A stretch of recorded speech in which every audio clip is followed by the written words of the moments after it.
All right, everybody. So in today's episode, we're going to do things a little differently.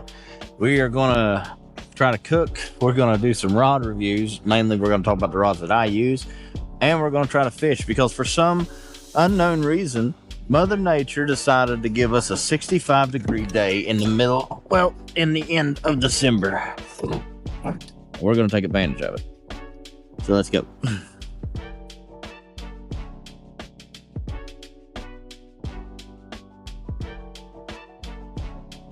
I've brought quite a few of the rods from my collection with me today, but we're not going to use all of them. But we will be talking about them. These right here are my medium action Madkatz rods, and I currently own 6 of them. 2 Lunas, which that's the collar of the rod in case you don't know. 2 Lunas. I own 2 of the green signature series, and then I just recently won 2 of the old schools in a raffle. But these are the rods that I use for the bank fishing tournaments. 1, they're insanely sensitive. 2, they're light. And 3, my personal favorite, they got a lot of give in them. And so it really, even if you hook into a big fish, it actually allows that rod to load up. And then you can guarantee a better hook set. But we'll talk more about these once we actually get some bait out in the water. So let's go ahead and do that. So like I had mentioned before, when it comes to the whole channel catfishing, I've got a go-to bait, and the go-to bait has always been chicken liver. It's easy to find, readily available. The down part of it is insanely messy. Now, in order to use chicken liver, at least the way that I use it, you have to be able to sling it. And unfortunately, chicken liver comes off of the line. Chicken liver unfortunately comes off the hook relatively easily. Now, my solution to that problem is to actually use sewing twine. So sewing twine acts as a binder to keep it on the hook whenever you're actually throwing it out there. And I'll give you a close-up example of what I'm talking about here shortly.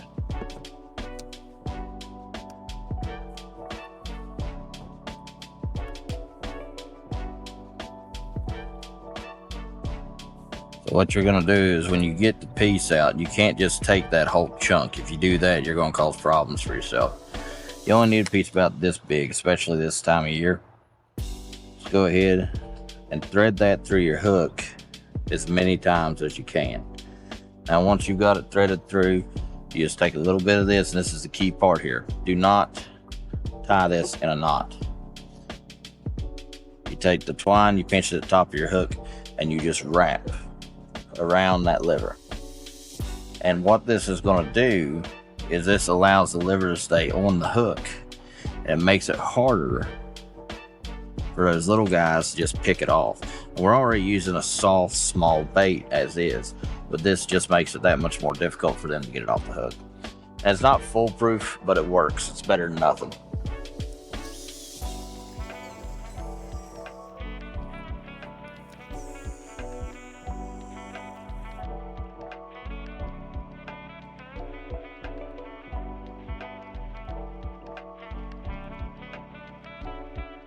For some reason, carp love chicken liver. I don't know why, but I catch a lot of carp on chicken liver, man. Now that we got the rods out, let's go ahead and take a quick minute to talk about, well, the rods.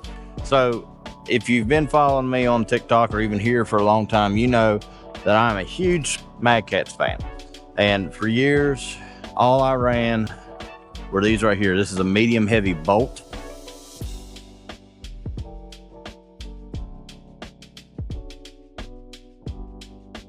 This was my favorite Madkatz rod of all time, primarily because I live in the state of West Virginia, and this is yellow and blue, or golden blue as I see it, and the golden blue is West Virginia colors. So I ran these, plus these things glow under a black light like nothing else.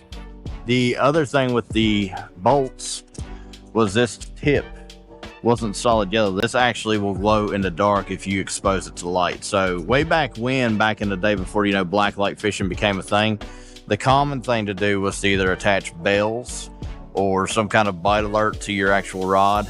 Or if you were like me, I actually used to tape glow sticks to the tips of my rod at night so I could see the bite. Now, for the medium heavy bolts, I actually own 8 of these, and every one of my bolts has one of these Cabela's Depth Masters on it. This is the Depth Master 30. These were what I ran during boat tournaments, and the reason that I went with these was because they hold a lot of line, they had good drag, and they had a line counter. When you're on a boat and you're actually casting towards a structure, you're going to anchor up so far away from the structure. The line counter, it'll get you close. They're not the most accurate thing in the world, but it can get you close. I run different types of line on all of my rods. Each one is different. But for the longest time, my go-to was the Berkeley big game that you can get at Walmart. 30, 40-pound test. That was typically all I ever needed, and it did fantastic. I've switched since then. I've done slime line. I've done Madkatz line. My current brand that I'm with, and when I say I'm with, I'm not sponsored or affiliated or anything with them. I just like them for the price point, is Reaction Tackle.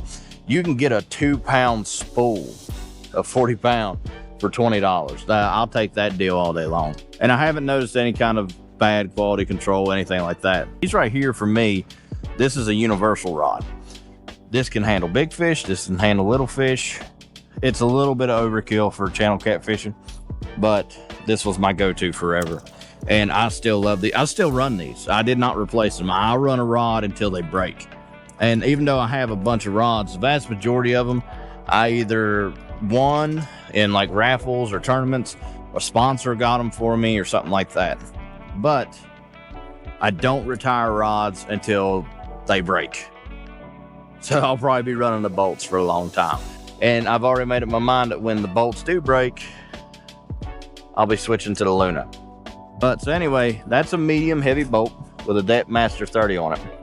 And I'm never going to be one of these guys that pushes you to go out and spend a bunch of money to go out and do this. I got news for you. If you want to start catfishing, doesn't matter what I don't care if you've got a $10 reverb from Walmart.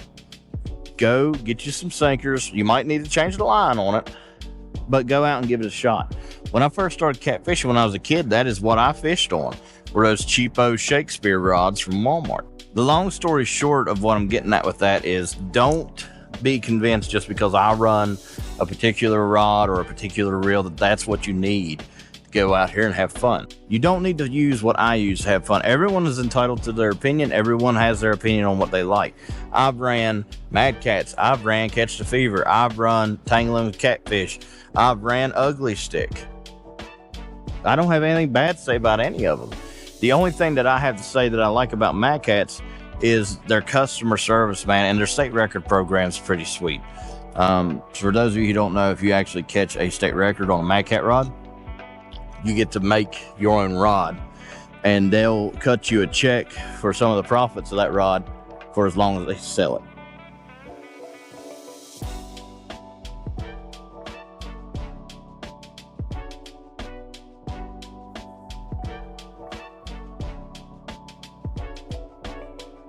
I don't know if y'all can see that, but the green rod just got a little love tap. Keep in mind too, we're targeting channel cats with those.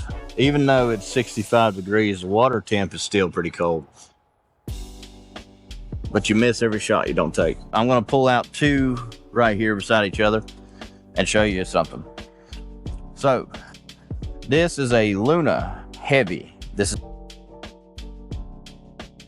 is a Heavy Luna. This is their Carbine series, or Carbine, however you want to pronounce it. This is a Heavy. Now, this one is significantly lighter than this one.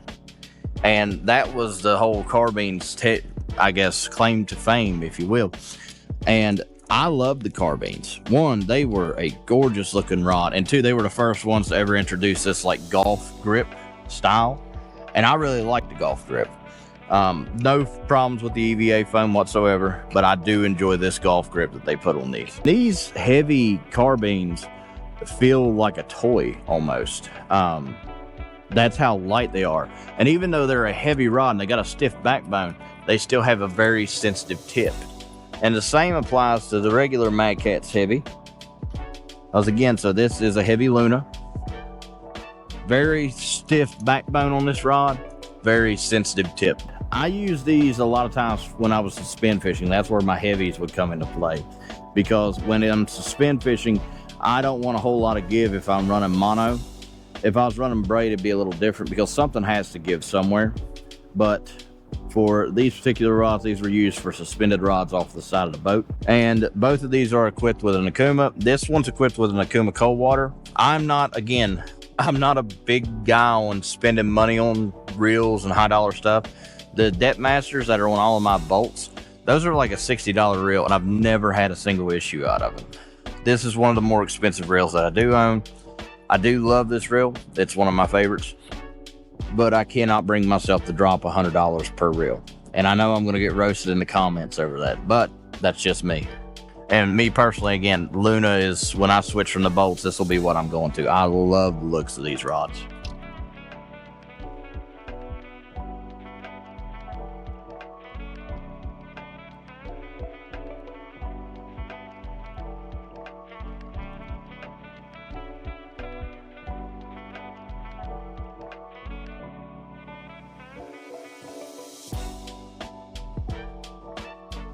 Up next for the rod debate, we got the original Dragon Stick.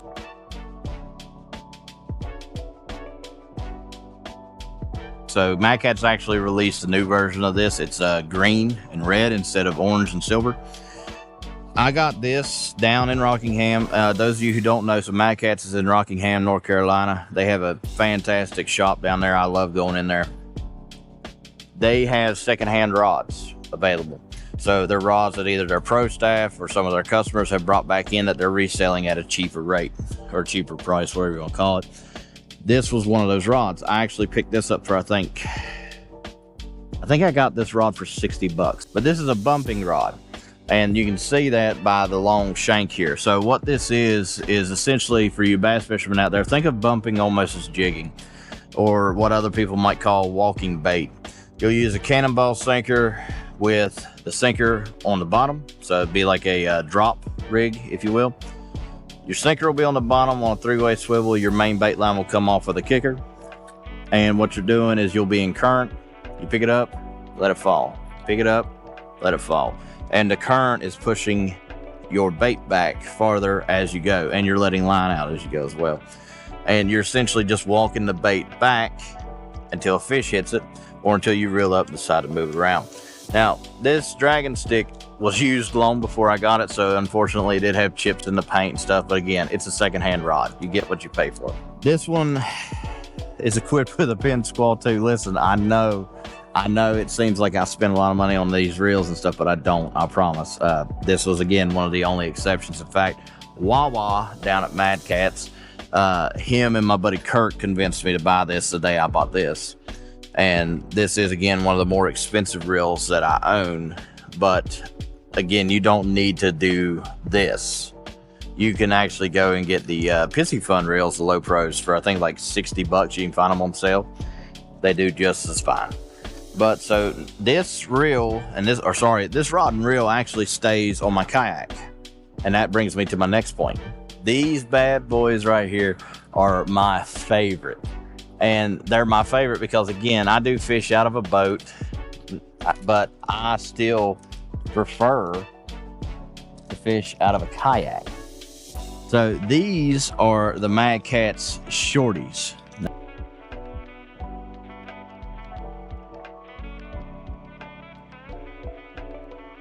All right, so these are short rods. These are medium heavy, but they are a short rod. They're a 6'6" rod, and these stay on the kayak. These were made for a kayak. They used to have these in the bolt, which is what I got here, or they had them in a green. And obviously, me liking the bolt so much, I went with the bolt. But I'll put some pictures in here too. That way this makes a little more sense while I'm talking about it. These rods fit perfect on a kayak. For me personally, I don't want a bigger rod when I'm fishing from a kayak. I want to be able to, when I get the fish close by, because I don't carry a net on the yak, I reach and grab them. I want to be able to lift that rod up, sit it down like this, and you can see with it sitting right here, I'm almost to the top of it with just my head. I'll be able to reach and grab the fish. I absolutely love these things. This is my defense to the reels so far. This may look like a high dollar reel. It's not. In fact, this reel is made by a company called Sugaling, and they make a few products that I actually really recommend. This reel is one of them. This reel is called a TSSD 400L, and this is a 3 to 8 to 1 gear ratio, but it has a star drag on it, big power handle, which I'm a huge fan of the power handles, and it's got a very loud clicker on it. Now, me personally, I don't run clickers a lot. I only run clickers if I am worried that I'm not going to be able to make sure my rod, a little bit of chicken liver on me there, to make sure that my rod isn't going to go anywhere if I can't be right there with it. I actually think I bought these on Temu. I'm not even lying to you. I think I got these for $23 a piece on Temu, and I have had these reels for 2 or 3 years now. None of them have failed me. None of them have been able to not handle the fish that I fight. 50 pounder from 2024 was caught on this. I've caught multiple 30 pounders, 40s. Never had an issue with these. None whatsoever. And again, that shorty bolt, man, for you kayak anglers out there, this is the ticket. Whatever you're targeting or whatever you're thinking about doing, you don't have to have this stuff that I have to do it. Just get you some sinkers, get you some line, get your rod, your reel, get you some chicken liver. You can even use shrimp. There's a lot of store-bought baits that you can do to target channel cats. And go do it, man. Just go out and have fun. Don't worry about what everyone else is using. Don't worry about what everyone else says or thinks or whatever. I have friends that use all different types of fishing material, fishing gear, fishing rods, reels, lines, etc. And guess what? We all still get along just fine. So I recently found this at Walmart. This is a butane cook stove, and it comes in this nice little case that I just opened upside down. We're gonna flip that, and you can leave it in the case or take it out. I always take it out. I never leave anything in the case, but I'll put it back for storage.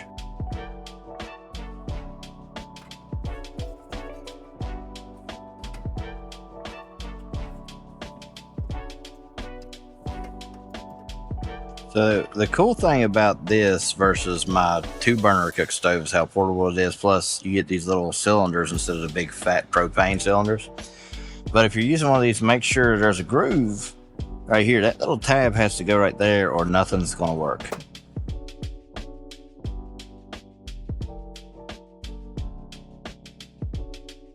Now, unfortunately, my pan is a tad bit filthy. That's all right. We're going to boil it out.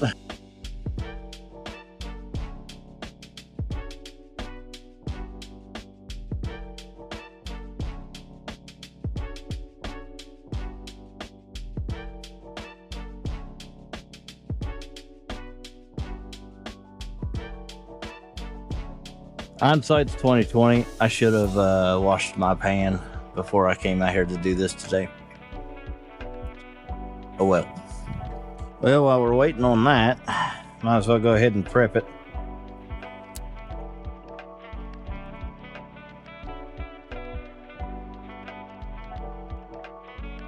This is a good catch-all, all-around seasoning. That's that Creole. Just gonna do a light seasoning on it.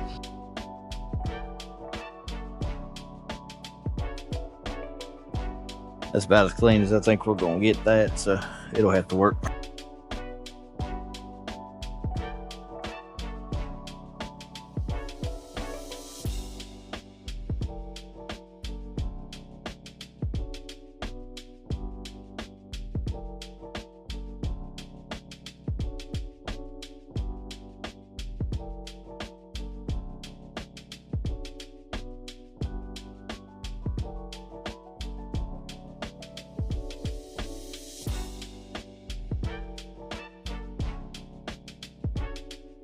I don't think Mother Nature told the fish that it was 65 degrees today. I mean, we've had like maybe 2 love taps.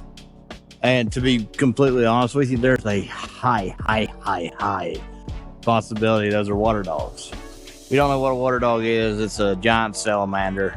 Water dogs only get about that big. Ooh. So I got a little distracted while I was watching all the rods and everything, and a little too well done, but a little crunch never hurt nobody. If anything's gonna hurt somebody, it's the fact that I'm eating this out of a dirty pan. I've done worse though. That Creole seasoning, man, that stuff slaps. I think that's what the kids say. Is that what the kids say? I'm too old to care, honestly. That's pretty damn good, man. I'm just saying. It's so good that the fact that it came out of a dirty pot isn't even like on my mind. I also haven't eaten all day, so it might be starvation. Much as I hate to say it, I think we're gonna have to chalk that one up as a loss. No fish. But we talked about the rods. We got to cook a little bit. We'll see if I get sick and die. Hopefully not. But hope you guys enjoyed this. Wintertime around here means walleye and trout. So we got more stuff coming down the pipe. Just because it's winter don't mean we stop fishing. Stay bent, y'all, and we'll see you on the next one.